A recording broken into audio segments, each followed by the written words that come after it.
Hey guys, so in this video, it's a follow-up to the converting between polar and rectangular coordinates, and we're going to look at converting between polar and rectangular equations, just equations in each of those two forms. So we're going to first look at converting rectangular to polar, and then we'll look at converting polar back to rectangular. So in this first example, it's important to remember those conversion formulas we covered in that first video. I've listed them here just for reference. And we want to take this equation, which is written in rectangular form, again, an ordered pair x and y, and convert that so that rather than writing it as a combination of xy pairs into polar form, which is a combination of radial distances and angles.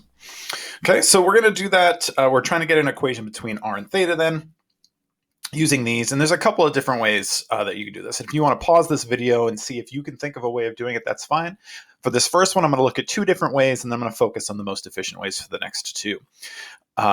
So the first way that you might think of this is just directly substituting the x and y values using this first pair of conversion formulas, which you can absolutely do. You'd get r sine theta is equal to r cosine theta times the square root of 3 over 3.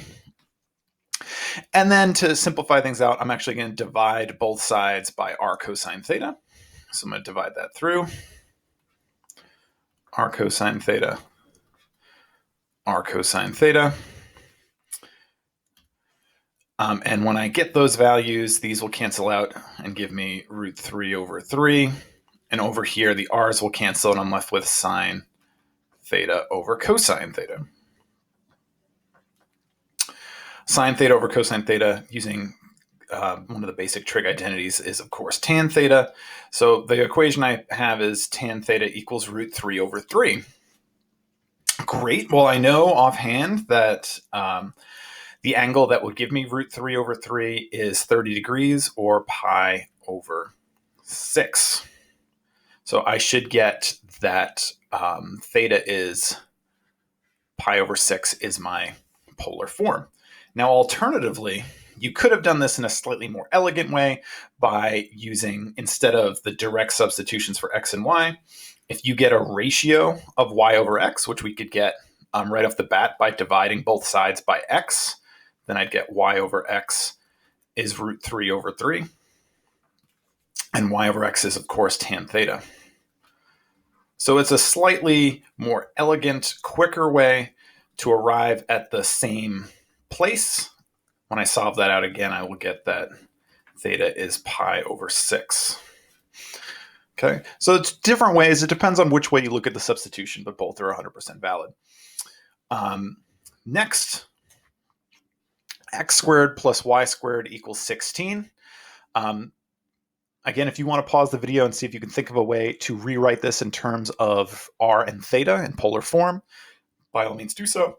The thing that I'm actually going to use is that r is x squared plus y squared. So again, I'm going to avoid the direct substitution. This will also work if you want to plug in r cosine theta for x and square that value, r sine theta for y and square that value. You're still going to arrive at the same solution. But the reason I'm highlighting this is that if I were to square both sides of this, I would notice that r squared is equal to x squared plus y squared.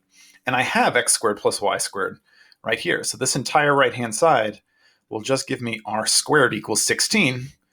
That tells me that r equals 4. And that's my polar form. Okay. One more example converting.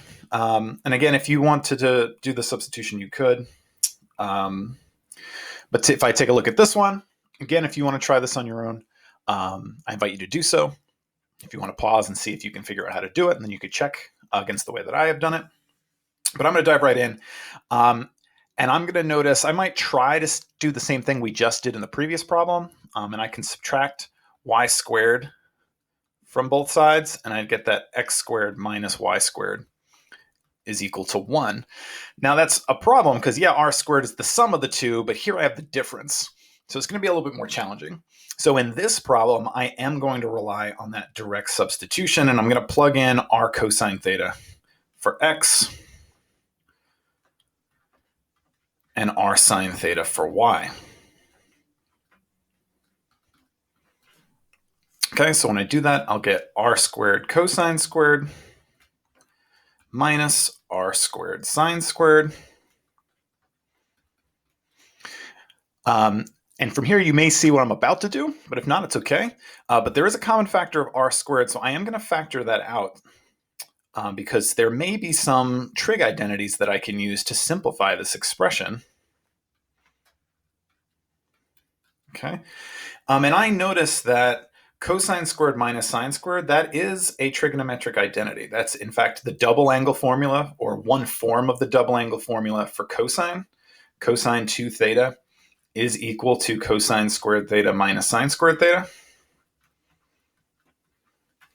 So I'm going to use this identity. And I'm going to rewrite this as r squared times cosine 2 theta equals 1. And to get this to be a direct equation, I'm actually going to divide both sides by cosine 2 theta. So I wind up with r squared is equal to 1 over cosine 2 theta. And I can again use a trig identity. I'm going to use one of the basic identities to rewrite this entire equation as r squared is equal to secant of 2 theta. And that's just a simpler version of this equation. Okay. So what happens if we want to go the other way? What if we want to convert a polar equation back to a rectangular equation? Okay, so we're going to use the same combination of identities. Here I have them written up on the top. And I'm given this polar form. So it's theta is a fixed angle, 2 pi over 3. And I want to rewrite that in its rectangular form. Okay, so again, at any time, if you want to pause and try one of these on your own, you're welcome to. But again, I'm going to go right through the solution. And I need some relationship on theta to get the x's and y's. Now, I can try to do them individually, but the quickest way in this problem is actually going to be to use the tangent.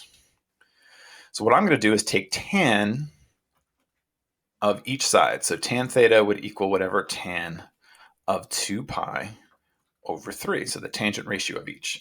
Now, tangent of 2 pi over 3, 2 pi over 3 is in the second quadrant, where tangent is, of course, negative. So 2 pi over 3 is a reference angle of pi over 3, or 60 degrees. So I'm going to get negative the square root of 3 by simplifying this tangent expression. And then over here, I have tan theta, which according to this formula is equal to y over x. So what I wind up with in doing this, if I solve this explicitly for y, I get y is equal to negative the square root of 3 x. So it's just a line, right? It's a line with a slope of negative root 3, which makes sense because that's going to be along the angle 2 pi over 3. Okay, so we could continue, same formulas, just a new equation. So I have 2 cosecant of negative 2 cosecant of theta is equal to r. And to make this problem a little bit easier, again, I'm going to try to do some kind of substitution. What stands out to me about cosecant is that it's the reciprocal of sine. So I could rewrite this as negative 2 divided by sine theta. Now, the reason I do that is I know that the y values are equal to r sine theta. And now it's pretty obvious that if I multiply both sides by sine theta, here I'll get a simplification, and on the right-hand side, I get r times sine theta is equal to negative 2. But r sine theta is just y, so I get y equals negative 2, and here I have a horizontal line. Okay, so I'm kind of using things that I know about trigonometry, different trigonometric identities, evaluations of basic trig functions. It all kind of pieces together to kind of convert from one form to another. Okay, let's look at one more example. Here I have negative 6 cosine theta. So in this problem, I have to get a little creative to try to convert the two. So I see cosine theta, and I know that r cosine theta is the x value. So to get an x value for me, I am going to multiply both sides by r. So that way I can introduce this missing r into my cosine theta. So I'm going to multiply by r, the radial distance, which is fine as long as the radius isn't 0. But again, if the radius is 0, it's just the origin point, so I'm not too worried about that. I can fill that in later. And I will wind up with r squared is equal to negative 6 r cosine theta. Okay, well, r cosine theta, that's just x. So the right-hand side is negative 6x. And r squared, well, we know that r squared is x squared plus y squared. So this is x squared plus y squared. Okie dokes. So let me fill in or kind of manipulate this in a way that I can kind of get a better sense of what this graph is. So this is x squared minus, sorry, if I want to bring the 6x over, I have to add it to both sides, plus y squared equals 0. Okay, so it's not too obvious what this equation is, so I'm going to try to get it into its standard form. Now I notice that they're both y squareds, so that kind of tells me that's probably a circle, but I want to get it in its standard form anyway. So I'm going to need to complete this square. So if I have 6, that means I'd have a 3 and a 3. The product of those two values would be 9. And to keep this equation balanced, I'm also going to add 9 to the opposite side. Okay, what then happens is that this expression I could rewrite in its factored form is really x plus 3 squared plus y squared equals 9. And that's the standard form for the equation of a circle. So now I know that I have a circle centered at negative 3, 0 with a radius of 3. So I can get a better sense, perhaps, of this equation in its rectangular form, because now I can see exactly what it is. It's something a little bit more familiar. So that's where the benefits of kind of switching between forms can be. There are some benefits and drawbacks of each, and we'll examine each of those when we go over these problems in class. All right, everybody, take care, and I will see you soon.